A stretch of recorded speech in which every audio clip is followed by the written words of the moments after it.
Hristos, străbătând ale munților cărări, sărutând cristalul apelor, ca să-mi arate unde-i comora lor. Am odihnit la umbra brazilor,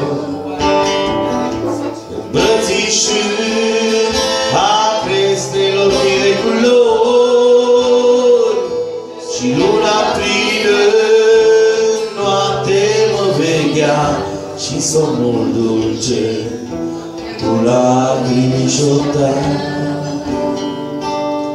Unde te duci, unde alegi, omule nebun? Unde cauți tu comoara mea? Ori ești tot, ori nu vezi, dar eu îți spun acum, caut-o în inima ta. Și m-am trezit de razele soarelui,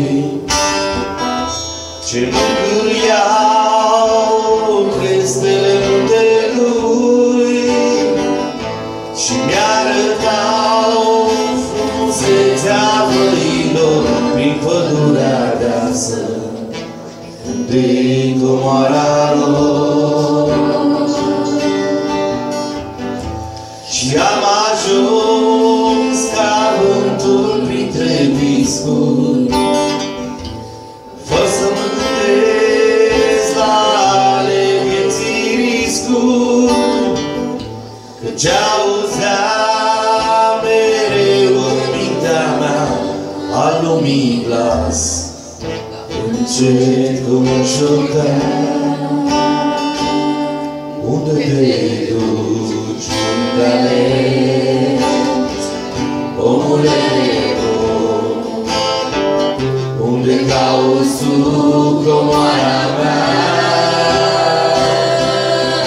Ori ești tot, ori nu vezi, dar eu îți spun acum, caut-o în inima ta. Unde te duci, unde alegi, omule nebun? Unde cauți tu comoara mea?